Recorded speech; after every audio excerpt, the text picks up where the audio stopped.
Ricardo Pereira. Olá, boa tarde. Disponibilidade. Muito obrigado. Agora é o nosso tempo. Começava justamente por perguntar o seguinte: parece haver um conceito particularmente interessante quando se olha para esta atividade, que é o conceito de empatia. Porquê é que ele tem uma natureza transversal?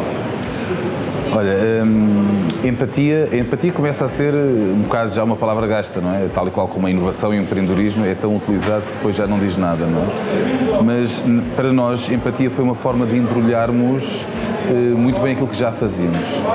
Empatia, efetivamente, transpõe uma forma de estar não umbiguista, de conseguirmos trabalhar no nosso dia-a-dia não para nós e para o nosso ego, mas acima de tudo em benefício de alguém. E se nós queremos realmente trabalhar em prol de alguém e em benefício de alguém, nós, mais do que ouvirmos aquilo que esse alguém diz que precisa, nós temos que sentir, ou tentarmos sentir o que essa pessoa sente, vermos pelos olhos dessa pessoa e aí sim percebermos o que é que realmente é necessário para essa pessoa.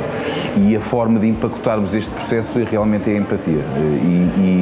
E foi algo que, quando nós assumimos como mote daquilo que é o nosso dia-a-dia, foi quase aquilo como se chama uma serendipity, que é o culminar de algo que não nos cria nenhuma crise de identidade, é algo que na prática sempre fizemos, agora tem um nome, e by the way, um nome que até é comumente utilizado em N contextos. Portanto, o que nós sentimos é que no marketing a melhor forma de o praticar não é o ego da prima-dona ou o brilhantismo do criativo, é claramente o exercício de empatia para com o nosso utilizador, seja ele um fã, um consumidor, um cliente ou o administrador de uma grande empresa. Essa necessidade de colocar, ou de se colocar no lugar do outro, é isto que também justifica tanto sapato à nossa volta? É verdade, é verdade. O que nós precisamos é, mais do que nós temos uma boa história para contar daquilo que acreditamos, é a recorrência dessa mensagem e transposição dessa mensagem para o nosso trabalho e para o nosso dia-a-dia. E nós, para o conseguirmos fazer, temos que ter recorrência nesta evangelização, se quisermos, da empatia, e uma delas foi claramente decorarmos o nosso espaço e os nossos processos do uso de algo que é uma metáfora visual, que é o calçado. Efetivamente, calçarmos os sapatos uns dos outros é uma boa representação, uma boa metáfora para o exercício da empatia. E então o que nós fizemos claramente foi aquilo que são os nossos principais parceiros, fornecedores, clientes, mas também todos os nossos colaboradores. Nós demos uma caixa de sapatos que tinha um leque de bibliografia e merchandising da Common, aquilo que nós acreditamos, aquilo que achamos que são conteúdos interessantes para o exercício da nossa atividade, mas ia também uma calçadeira. E o catch é, nós damos isto tudo, mas o que nós pedimos em troca é a caixa, mas com um calçado da pessoa e que tenha uma história para contar. E a verdade é que o que nós fizemos, o que nós com isso conseguimos receber N pares de calçado, desde chinelos, pantufas, sapatos, ténis, sapatos de bailado também. O que nós recebemos uma série, todos eles com uma história por trás e com uma pessoa que representavam, e o que nós fizemos foi molduramos e colocámos nas nossas paredes. No dia-a-dia, o que é que isto representa? É quando há um designer que está a desenhar, quando há um editor que está a escrever, quando há um programador que está a programar, ou qualquer uma das competências que nós temos cá, na dúvida, não é o gosto dele, não é o acho que dele, não é o ego dele, mas sim os sapatinhos do utilizador que tem à frente. E que ele sabe que não é só uma componente visual, todos eles têm uma pessoa e uma história por trás, e ajuda a esta recorrência sem que tenhamos que ter alguém constantemente a dizer, com a Bíblia debaixo do braço, a dizer empatia, empatia, empatia. Qual é o tipo de calçado que mais aprecia? Eu, claramente ténis. Claramente ténis. E a dimensão? É pelo ecletismo que tem. Atualmente o ténis pode ser utilizado em contextos formais, protocolares até, é também ágil, é muito confortável e permite-me claramente caminhar e experienciar e viver. Portanto, daí os ténis. Nós começámos aqui no centro da empresa, mas o que é fundamental para a nossa conversa não é exatamente a empresa, mas é um dos protagonistas da empresa, Ricardo Pereira. Quem é o Ricardo Pereira? Olha, o Ricardo Pereira é uma pessoa que gosta, e usando uma terminologia às vezes pejorativa, gosta muito, vive e alimenta-se de pessoas. E a verdade é que tenho tido muita sorte ao longo deste percurso de encontrar excelentes seres humanos que, by the way, também tinham muito talento e muito para partilhar. E o que eu tenho feito é juntar talentos, juntar pessoas e tentar convergi-las num denominador denominador comum e num objetivo comum, que acaba muitas vezes por ser projetos ou às vezes organizações, daí ter fundado algumas associações, algumas empresas. E o Ricardo Pereira, acima de tudo, continua, independentemente do percurso que estas organizações, estas empresas e, acima de tudo, as pessoas têm, é alguém que continua a acreditar muito nas pessoas e em jogar e juntar pessoas de, muitas vezes, tribos e referências distintas, opostas até, mas que têm um denominador comum qualquer e, em conjunto, conseguem fazer uma boa equipa e trazer algo. Portanto, o Ricardo é exatamente isto, é alguém que consegue conhecer, interpretar pessoas e colocá-las em conjunto em prol de algo. Andando para trás, quais eram os seus sonhos de menino?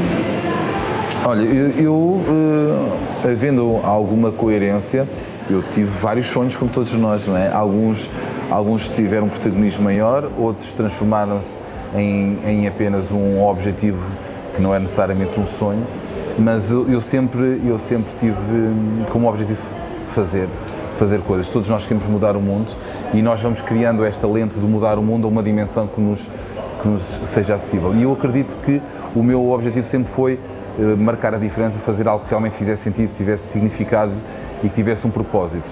Sorte nossa que vivemos numa altura onde o propósito ganha um peso maior, acima do Excel, embora o Excel seja cada vez mais também protagonista, mas o propósito é cada vez mais diferenciador e faz com que o meu sonho de criança neste momento é muito atual, porque eu quero fazer coisas que façam sentido e que tenham um propósito. Como é que isto se traduz para o dia-a-dia? Nós tivemos N propósitos. Eu tive propósitos no ensino secundário, onde queria organizar eventos para angariar fundos para ir para uma viagem de finalistas. Quando estive no Instituto Politécnico de Setúbal, o meu propósito era claramente defender os interesses dos estudantes e conseguir ter uma associação que mobilizasse e fosse realmente representativa e que puxasse não só pelos estudantes, mas pelo próprio Instituto Politécnico como um todo. Quando entrei para um contexto profissional, eu claramente queria ter uma empresa que não vivesse refém do EBITDA e apenas por EBITDA, mas que realmente conseguisse criar pessoas, mudar mercados e, sinceramente, orgulho de termos vindo a conseguir fazer um pouco de tudo isto em todas estas fases. O Ricardo encadeia muitos conceitos, encadeia muitos episódios e depois obriga-me a fazer sucessivamente marcha atrás. Peço desculpa. Precisamos, não, de todo, precisamos de novo fazer essa marcha atrás para tentarmos perceber quando é que começou, efetivamente, a sentir desejo e paixão pela informática. Foi mesmo à boleia do Spectrum? Foi, e é um clichê se quisermos. Eu lembro-me de fazer um programa em BASIC para fazer a fórmula resolvente. E foi o primeiro programa que eu acho que fiz e cada vez que eu queria mostrar aquilo a alguém tinha que repetir o programa e era uma trabalheira. Mas claramente o pensamento lógico estruturado foi algo que sempre me atraiu. E efetivamente tinha uma coisa nova, tinha uma coisa na altura que era tudo novo. Ou seja, toda essa componente do inóspito, do novo, daquilo que havia tudo por explorar, era também ela, trazia muito de aventura e toda ela também era só por si atrativa. Portanto, a informática foi muito, eu diria que nos meus 16 anos, 15, 16 anos, foi claramente aí que eu senti, está aqui qualquer coisa e quero explorar isso. Foi sedimentado claramente no ensino secundário e depois, obviamente, foi muito consolidado no ensino superior, mas eu diria que no ensino superior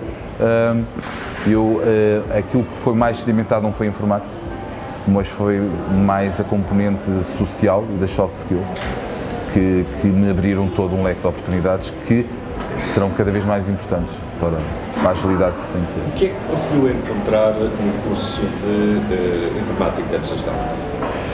Olha, o que eu consegui encontrar, acima de tudo, foi um contexto onde eu via professores que paravam nos corredores e chamavam o aluno pelo nome e sabiam o que é que o aluno estava a fazer e interessavam-se genuinamente por aportar valor a resolver um projeto, um trabalho qualquer que estivesse em causa.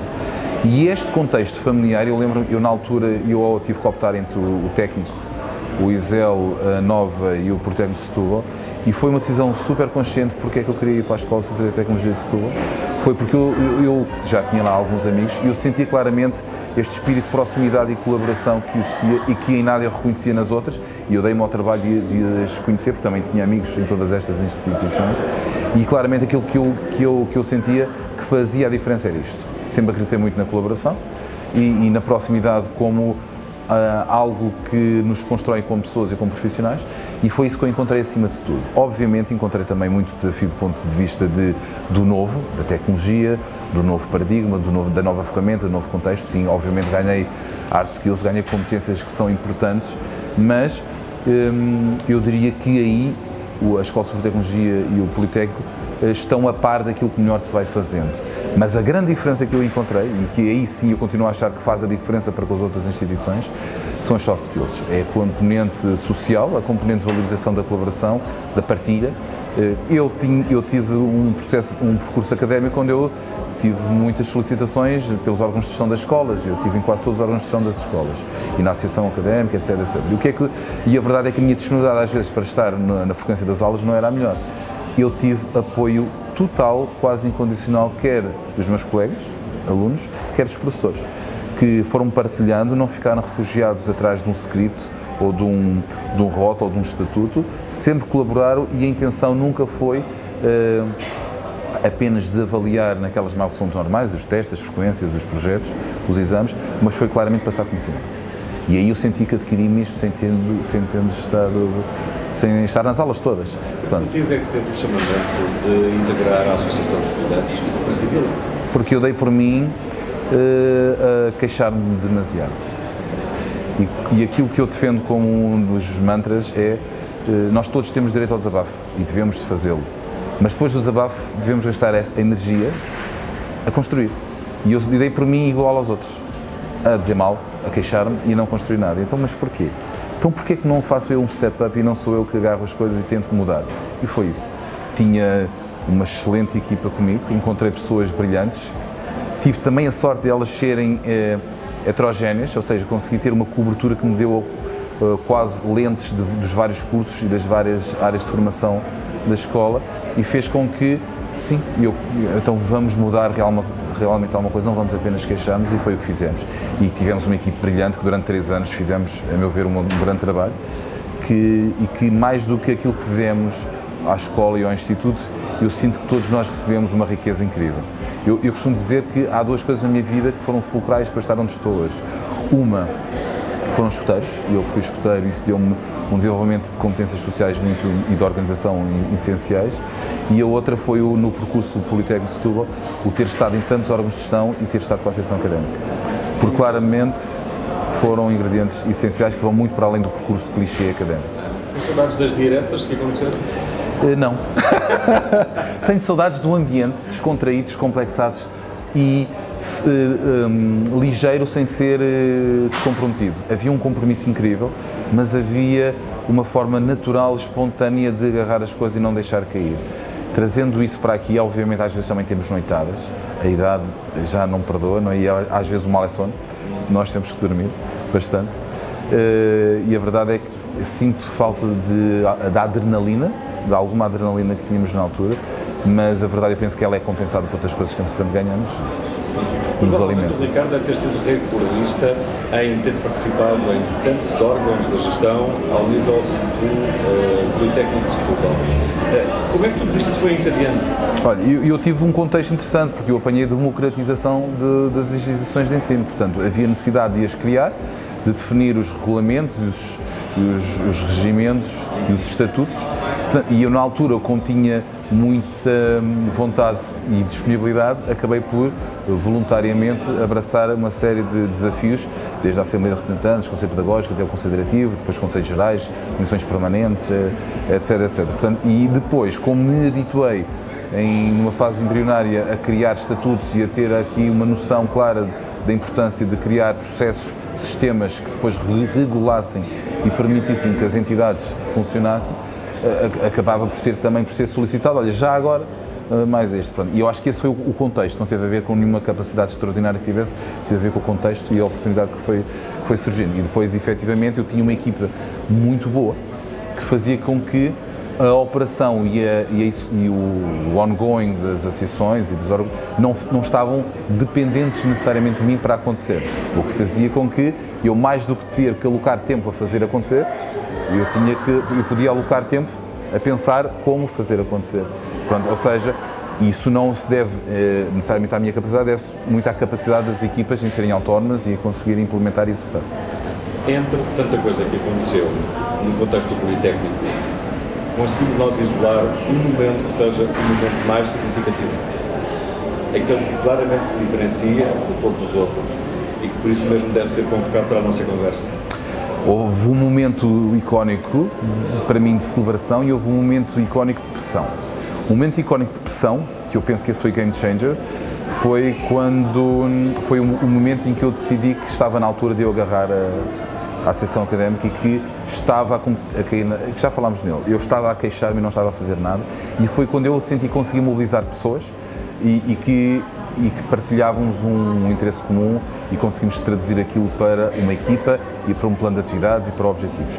E quando houve essa tomada de posse, eu senti que as pessoas estavam todas energizadas e mobilizadas e conseguimos chegar ao final de 3 anos com a esmagadora maioria da equipa, e a que não estava na equipa foi porque entretanto tinha acabado o curso. Ou seja, não houve, apesar do desgaste, não houve desalinhamento e conseguimos manter a união e conseguimos ter um espírito agregador. Claramente esse foi um momento icónico, foi o momento de abraçar o percurso enquanto dirigente associativo académico. O momento de celebração foi quando eu recebi o diploma da professora Fernanda Pestana. Porquê? Porque a primeira aula que eu tive, cheguei atrasado, porque tinha perdido o comboio, tinha sido a Introdução à Economia com a professora Fernanda Pestana.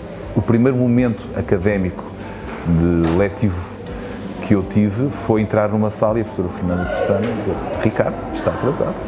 Aliás, não foi Ricardo, foi o aluno está atrasado, não sabia o meu nome na altura. E depois, quando uns anos mais tarde eu recebo o diploma, foi exatamente, coincidentemente, pelas mãos da professora Fernanda Pestana, na altura, na qualidade de, se não me engano, vice-presidente. E foi icónico porque representou, para mim foi bastante representativo e é também uma pessoa que eu estimo e que marcou-me porque foi um check, foi um achievement que foi feito e que trouxe na boleia todas estas relações que conquistamos, mais do que conteúdos e competências, foi as relações que conquistamos ao longo do percurso. Já olhando para o futuro do que vinha praticamente a chegar, surge a Elemento Digital. De forma resumida, o que era a Elemento Digital? Olha, Elemento Digital era um morro na mesa, se tivermos que metaforizar. Elemento Digital surge depois de eu ter tido algumas experiências muito regozijantes. Eu fui professor, fui formador e é claramente das áreas mais estimulantes que nós temos. E depois entrei no mundo das consultoras. E envolvidos menos de 6 meses, eu estava a coordenar uma equipa de 8 pessoas para desenvolverem projetos, na altura para a EDP, uma grande instituição, e projetos estruturantes para o futuro da EDP. E a verdade é que tivemos 2 anos nesse percurso, nessa equipa, e o que eu senti foi um espaço inicial grande para proatividade e para sugestionamento, que eu utilizei e abusei, e ao longo do tempo eu senti que esse espaço foi afunilando e deixando de o ter.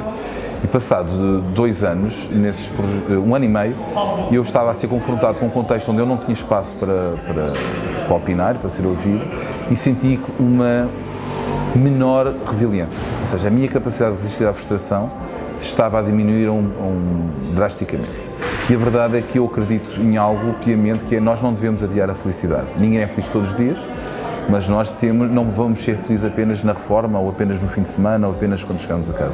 Nós temos de ter algum gozo no nosso dia-a-dia, porque senão estamos a sobreviver e não a viver. E o que eu defendia era exatamente isso, e eu já não estava a ter esse gozo. Então, como eu não queria passar a minha vida a queixar-me e queria fazer alguma coisa, ter as rédeas da minha vida, juntei-me aos meus atuais sócios e começámos a desenhar um plano de negócio onde nós íamos pôr em prática algumas das sugestões coisas que acreditávamos e que estávamos a levar nãos ou às vezes nem sequer respostas, e íamos pô-las na rua. E o Elemento Digital surge muito com esse murro na mesa de vamos fazer nós aquilo que não nos estão a deixar e provar que temos aqui alguma razão e ter algum gozo nisto. Ao longo do percurso, pronto, o Elemento Digital acabou por sonar-me em algo muito mais do que isso, mas o grande kick-off foi: nós acreditamos em nós, acreditamos naquilo que fazemos, acreditamos que temos muita competência para além daquilo que está a ser utilizado, então vamos nós utilizá-la, não vamos ficar reféns de uma instituição e vamos, porque ela tem uma agenda e não está nada de mal a agenda dela, a nossa agenda é que pode não ser coincidente, então vamos dar espaço à nossa agenda. E a Comon hoje é a expressão de quê? Olha, a Comon hoje é a expressão claramente, primeiro, de empatia, que já falámos, e claramente de que uma empresa não é possível uma empresa crescer, ser protagonista, mudar o mercado onde está, sem que fique refém quer de um passado, que lhe tire agilidade e adaptabilidade aos novos paradigmas, nem fique refém também de um Excel ou de um EBITDA que faça com que o lucro seja a única métrica de sucesso. Eu posso dizer que se nós tivermos que identificar as principais métricas de sucesso da Comon e o que é a Comon, eu diria que são 109 talentos incríveis que aqui estão e que mais do que muita competência e muito talento tem uma qualidade humana e há um grande tronco comum entre as pessoas que aqui estão. Nós, quando recrutamos, mais do que analisar aquilo que são as competências das pessoas, nós exploramos muito o lado B delas. O que é que as faz feliz? Qual é que é a motivação? E quando nós atuamos numa indústria criativa, este lado B é claramente o que faz a diferença. O que é que se encontra no lado B? O lado B encontra-se a felicidade. Porque a verdade é que, como diz o Timothy Ferriss, felicidade, e é das melhores definições de felicidade que eu encontro, não é ter-se aquilo que se quer, é querer-se aquilo que se tem. E a verdade é que quando nós fazemos aquilo que gostamos e o nosso lado B, ou seja, os nossos hobbies, aquilo que fazemos com o nosso tempo, porque temos tempo livre, quando esse lado B está próximo do lado A, e pode coabitar esse lado B com o lado A, então nós somos felizes. E conseguimos não ter máscaras e conseguimos entregar-nos. E quando temos 109 pessoas que se entregam, sem máscaras, elas fazem coisas incríveis. Encontram referências comuns, hobbies comuns, e às tantas estão a viajar uns com os outros, estão a construir hobbies, estão muito para além daquilo que é um horário de trabalho, estão claramente a usufruir-se uma das outras e a criar coisas em conjunto. E depois, os projetos que temos é apenas mais uma parte disto. E depois temos pessoas que não são obrigadas a ser amigas, mas genuinamente conhecem-se e reconhecem o valor umas às outras e constroem coisas incríveis, porque não é só uma questão de competência e de experiência, é uma questão de apetência. E quando temos estas três juntas, então há muito mais valor. É explosivo. Afirma-se como empreendedor apaixonado. Consegue ver-se como desapaixonado? Já me vi nesse contexto e tive que fazer alguma coisa para que isso mudasse. A verdade é que ninguém é feliz todos os dias, como falava há pouco, e ninguém é apaixonado todos os dias, não é? A paixão desgasta, consome, mas também nos alimenta. E então, quando nós sentimos que não estamos apaixonados, temos que perceber o porquê e assumir o ónus dessa análise e das consequências dessa análise. E às vezes isso implica mudar o que existe, mudar a organização, mudar o âmbito, mudar a forma como trabalhamos, mudar o contexto, mudar as pessoas, mudar o que quer que seja, desde que seja feito com respeito, com honestidade, só é bom para todas as pessoas. Portanto, e aquilo que eu sinto quando estou desapaixonado é um grande alerta para que something have to change. E a verdade é que às vezes um grande indicador e um grande barómetro disto é a almofada. E quando a almofada tem um grande poder magnético de manhã, é indiciador de alguma coisa. Pode ser só sono, certo? Mas se é recorrente, se calhar está lá algo mais. E então vamos explorar e é um exercício essencial para nós continuarmos a evoluir. A progressão tem sido absolutamente evidente. A minha última pergunta, e praticamente para terminar, é: qual é o próximo nível? É mudar o mundo. Não, claramente nós vamos continuar a expandir a Comon. Eu acredito que o grupo, a Comon, é uma das unidades do grupo. Neste momento nós já atuamos em várias áreas. Não apenas na área do marketing, temos na área da inovação, temos criado várias empresas e ajudado grandes empresas a criar as suas próprias concorrentes.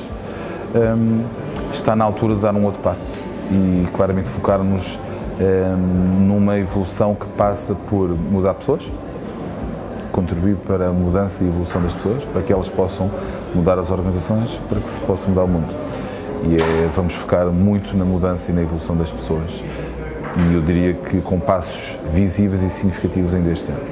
Muito bem, Ricardo, muito obrigado. Foi um gosto. Excelente. Obrigadíssimo, mesmo, mais uma vez.